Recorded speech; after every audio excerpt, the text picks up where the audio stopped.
Quand tu as un date, tu penses à tout. Même quand tu vas t'asseoir, tu vas être là, tu vas essayer de montrer ton bon profil. Alors que quand c'est inattendu, tu es vraiment toi-même. Le dating en 2022, pour moi, ça m'évoque du choix.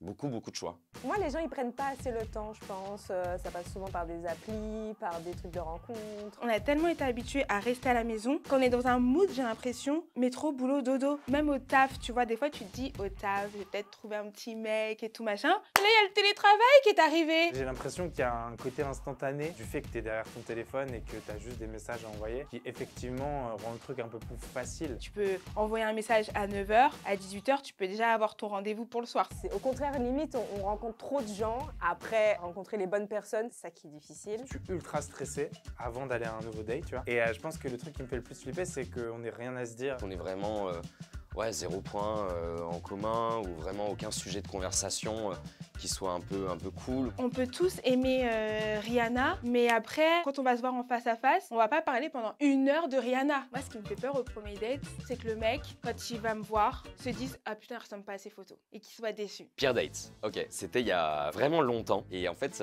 j'y étais depuis pas longtemps sur les applications de rencontres et il se trouve qu'elle est vraiment mignonne en fait. Elle a l'air aussi cool de visage si je puis dire que dans sa façon d'être par message. Déjà entre les photos qu'elle m'avait envoyées et elle physiquement en face de moi, il y avait quand même un fossé. Elle me parle comme à un pote quoi, mais un pote paillard. On est vraiment sur ça ma couillasse quoi. On est limite à ça. Hein. Elle est là pour trouver des nouveaux amis parce qu'elle vient d'emménager à Paris. En fait je me suis dit mais putain, je suis là à ma 2e pinte avec une meuf qui visiblement n'est pas du tout en mode date, qui ne ressemble pas à ses photos de profil et en plus qui m'explique qu'on est là pour être potes quoi. J'ai rencontré un mec, alors ce mec-là, on était ensemble au lycée. Je le kiffais de ouf. Il correspondait à ce que je voulais comme mec dans ma vie et on est parti prendre un verre. Et en gros, il y avait une chaise et une banquette. Et le mec ne me demande même pas si je veux la chaise ou la banquette. Il prend la banquette. J'ai fait oh! Et du coup, la serveuse, elle a fait oh! Et du coup, on était tous les deux comme ça. Oh!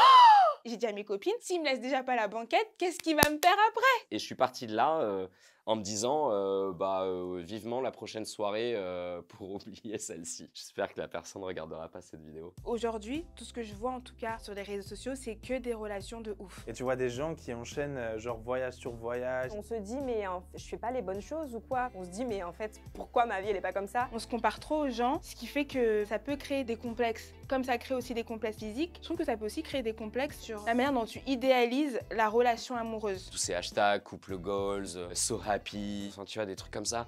Et tu fais... Tu vois des gens qui sont partis en vacances à l'autre bout et tout ça, qui font la petite photo comme ça avec la main derrière. Ils se disent ah merde, pourquoi nous on fait pas ça?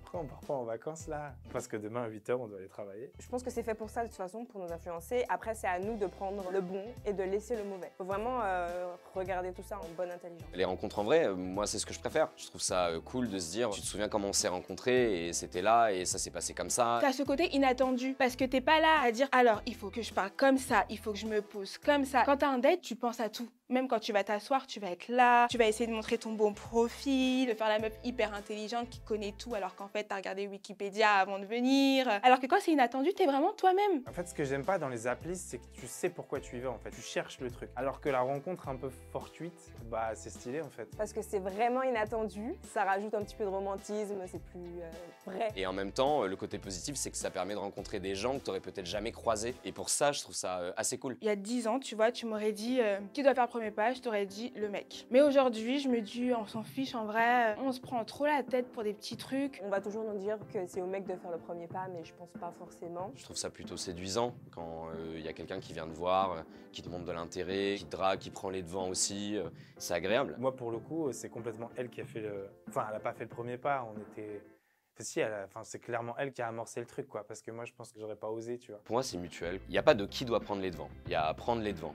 Point. Je pense qu'il faut surtout s'assumer et y aller nature. Jouer de son charme. Tout le monde a une petite touche de charme.